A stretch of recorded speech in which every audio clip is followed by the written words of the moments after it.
Scene start होता है एक गांव से। एक गांव जहां कुछ बच्चों को कैद किया गया था, उनको टॉर्चर किया जा रहा था। वहां बच्चों को इस कदर कैद किया गया था कि वो बहुत बीमार होने लगे थे, कुछ तो बीमारी के चक्कर में मरने भी लगे थे। ये वही स्मगलर्स थे जिन लोगों ने साउजिन और उसके भाई को किडनैप किया था, उनके ऑर्गन्स बेचने का धमकी दिया था। ये लोग कुछ कुत्ते जैसे बीस्ट भी पाले थे जो कि उनके गैर हाजिरी में बच्चों पे नजर रखते थे। कभी कभी तो उनको काट के वुंडेड भी कर देते थे। हे, बहुत देर हो गया है, अभी तक वो लड़की आई क्यों नहीं है? अरे चिंता मत करो, उसका भाई हमारे पास है। वो स्पिरिचुअल हर्ब लेके हमारे पास ही आएगी या फिर उसके भाई की मौत का कारण बनेगी। बोल के वो स्मगलर्स बातचीत कर ही रहे थे कि उनके कुत्ते जैसे बीस्ट भौंकने लगते हैं, किसी अनचाहे मेहमान के आने का संदेशा देने लगते हैं। तभी वहाँ पे एक एक्सप्लोजन होता है। कहीं से एक एनर्जी बीम आके उन दो कुत्ते जैसे बीस्ट का काम वहीं पे खत्म कर देता है। चारों तरफ धुआं धुआं हो जाता है और जैसे ही धुआं क्लियर होता है, स्मगलर्स को एक सुंदर सी लड़की दिखने लगती है। वैसे वो लड़की इंसान तो नहीं लग रही थी, पर उसकी ब्यूटी किसी का भी मन मोह ले सकती थी। पकड़ लो उस लड़की को, उसको जाने ना दो, ब्लैक मार्केट में उसकी अच्छी खासी प्राइस मिलेगा। बोल के जैसे ही स्मगलर्स का हेड उसका कमांड देता है, वैसे ही उसके टीम मेंबर्स क्यानकिन की ओर झपटने लगते हैं। पर अचानक कहीं से एक जायंटिक शेर आ जाता है, एक पंखों वाला शेर जो मुंह खोल के एक एक करके सारे स्मगलर्स को अपना आहार बनाने लगता है। चारों तरफ खौफ फैल जाता है और जो एक दो स्मगलर्स इधर उधर भाग रहे थे, उनको क्यानकिन अपने वाइन से चीरने लगती है। खून की नदियां बहाने लगती है। नजारा बहुत खौफनाक था और ऐसे नजारा को देख बच्चे चीखने चिल्लाने लगते हैं और डर के मारे तो व्हाइट टाइगर को वो गाली भी देने लगते हैं। भागो यहाँ से सफेद बिल्ली, हमें खा के तुम्हें कुछ नहीं मिलेगा, हमें खाओगे तो तुम और भी सूख जाओगे, क्या पता कंकाल भी बन जाओगी। बोल के वो बच्चे व्हाइट टाइगर को ताना भी देने लगते हैं। पर जल्दी ही व्हाइट टाइगर की पीठ पे साउजिन को देख शांत भी हो जाते हैं। ये दुश्मन नहीं बल्कि दोस्त है बोल के समझ जाते हैं। हमें यहाँ पे पता चलता है कि साउजिन को क्यानकिन बचा ली थी। ऐन वक्त पे उसे लाइफ ऑफ एसेंस पिला के मौत के मुंह से उसे बाहर खींच ली थी। किडनैपर्स ने वहाँ कई सारे बच्चों को रखे थे और इतने सारे बच्चों को देख क्यानकिन और white tiger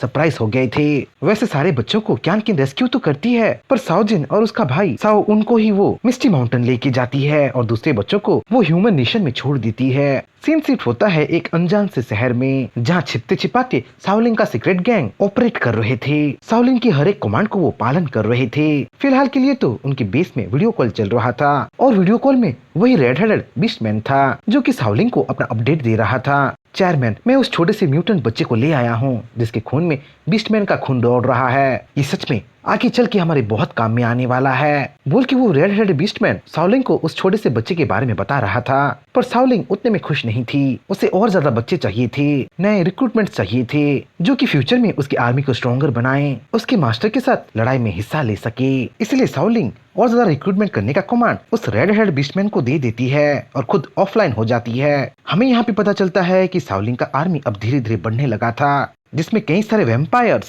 genetically modified super humans और बीस्टमैन जैसे क्रिएचर्स थे जो कि साओलिन का ही कमांड का इंतजार कर रहे थे, वॉर में पार्टिसिपेट करने के लिए तैयार बैठे थे। सीन शिफ्ट होता है मिस्टी माउंटेन में, जहाँ 3 साल देखते ही देखते बीत गया था और अपने साथ वो कई सारे चेंजेस लेके आ गया था। इन 3 सालों में जीव कल्टीवेशन करते करते बहुत डेवलप हुआ था। यूं तो जीव अनकॉन्शियस था, पर उसके बॉडी में ट्रेमेंडस चेंजेस हो रहा था। जीव के 9 अर्बोरियल रूट्स अब 81 अर्बोरियल रूट्स बन गए थे और हर एक टाइटेनोबुआ जैसे दिखने लगे थे। सारे अर्बोरियल रूट्स में से एक रूट अब वॉइड को एक्सप्लोर करते करते म्यूटेंट स्प्लिट रूट बन गया था, जो धरती के कई गहराई में जा चुका था, डायमेंशंस को चीरने लगा था। जीव के पास अब 300 ब्रांचेस हो गए थे जो कि हवा में लहराते लहराते एलिमेंट्स को कंट्रोल कर सकते थे।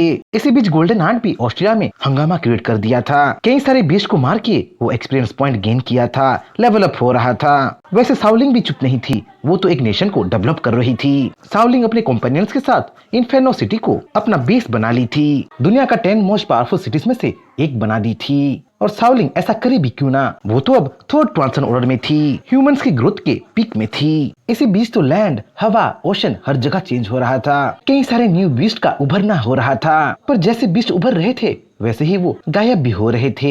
एक मिस्टीरियस केस अपने पीछे वो छोड़ के जा रहे थे। जब जीव सो रहा था तब दुनिया भी चेंज हो रहा था। इस बीच कई सारे न्यू नेशंस उभर आए थे और दुनिया में अपना दबदबा क्रिएट करने लगे थे। इसी दौरान फेडरेशन अपना कंट्रोल खो चुका था और 4 न्यू रेसेस उभर आया था, जो दुनिया में कंट्रोल पाने की कोशिश कर रहा था। क्योंकि टाइम इतना बीत चुका था और मिस्टी माउंटेन शांत था, तो मिस्टी माउंटेन बस नाम का ही रह गया था। मिस्टी माउंटेन को सब भूल गए थे, उसे लैंड ऑफ लॉस्ट का नाम दे दिए थे। यूं तो 3 साल देखते ही देखते बीत गया था और टाइम के साथ जीव का स्पिरिचुअल एनर्जी ट्रेमेंडस रेट से ग्रो हो रहा था। जब लगने लगता है कि जीव अपने हाइबरनेशन से जगने वाला है, अपना कल्टीवेशन पूरा करने वाला है, तब चारों ओर से उसके बीस्ट उसके पास गैदर होने लगते हैं। कैनकिन और व्हाइट टाइगर तो स्मोक सिटी को साओजिन के हवाले छोड़ के जीव के पास पहुंच जाते हैं। इन 3 सालों में साओजिन बड़ी हो गई थी और यहाँ तक कि सेकंड ट्रांसन ऑर्डर में पहुंच गई थी और वो अपने समझदारी से सब कुछ संभालने भी लगी थी। पूरे शहर को कैनकिन के पीछे मेंटेन कर सकती थी। जैसे ही सारे बीस्ट जीव के पास गैदर होते हैं, वो देखते हैं कि जीव के पास का स्पिरिचुअल एनर्जी फ्लक्चुएट कर रहा है, मतलब जीव जल्दी ही जगने वाला है और होता भी वैसा ही है। चारों तरफ से रूट्स एंटैंगल होने लगते हैं और वाइन्स और ब्रांचेस के साथ मिलके एक नया रूप लेने लगते हैं। जीव जग के अपने पूरे फैमिली को अपने सामने देख के बहुत खुश होता है और अपने साथ म्यूटेट करती सी बीस्ट को सबके सामने लाता है। ये वही सी बीस्ट था जो जीव के साथ कड़ी टक्कर देके लड़ा था, जो हर किसी का स्किल कॉपी कर सकता था और व्हाइट जेल एलिफेंट और सावलिंग को मारने तक पहुंच गया था। वही सी बीस्ट अब अपना कॉन्शियसनेस खो चुका था और अपना पास्ट भूल के जीव के साथ म्यूटेट होके एक नया विलो ट्री बनने वाला था, पर उसके जगने का टाइम अभी नहीं आया था। जीव उस सी बीस्ट को बाजू में रख के सबको रिसेंट अपडेट्स मांगने लगता है। इन 3 सालों में क्या क्या हुआ है वो सबसे पूछने लगता है। क्या इन 3 सालों में इतना कुछ हो गया? मिस्टी माउंटेन को क्या सब भूल गए हैं? उनको लगता है कि मैं घायल हो गया हूँ और इसीलिए यहाँ छिपा बैठा हूँ। आने दो इंसानों को, उनको जल्दी ही पता चलेगा कि मिस्टी माउंटेन क्या है, मिस्टी माउंटेन का पावर लेवल क्या है। जीव गुस्सा हो ही रहा था कि उसे किसी अनचाहे मेहमान के आने का आहट होने लगता है और जीव इस बात पे मन ही मन मुस्कुराने लगता है। सच में मिस्टी माउंटेन के करीब एक इंसान आ गया था, एक सुपर ह्यूमन आ गया था। उसे लग रहा था कि मिस्टी माउंटेन में घायल डिमोनिक ट्री छिपा बैठा है और उसे मारने का सबसे बढ़िया मौका यही है। पर मिस्टी माउंटेन में एंट्री मारते ही उसे एक जिद्दी हनीपॉट बैजर मिलता है। ये हनीपॉट बैजर कोई नॉर्मल हनीपॉट बैजर नहीं था, ये तो एक म्यूटेंट बीस्ट था जो कि इलेक्ट्रीफाइंग स्पीड से उस पे हमला कर रहा था। पर ये सुपर ह्यूमन भी कोई नॉर्मल सुपर ह्यूमन नहीं था, ये एक अवेकेंड सुपर ह्यूमन था और रिसेंटली उभरे 4 रेसेस में से एक था। मूटियान थर्ड आई रेसेस का एक मेंबर था जो खुद थर्ड ट्रांसन लेवल का था और इसीलिए उसे हनीपॉट बैजर का अटैक मामूली लग रहा था।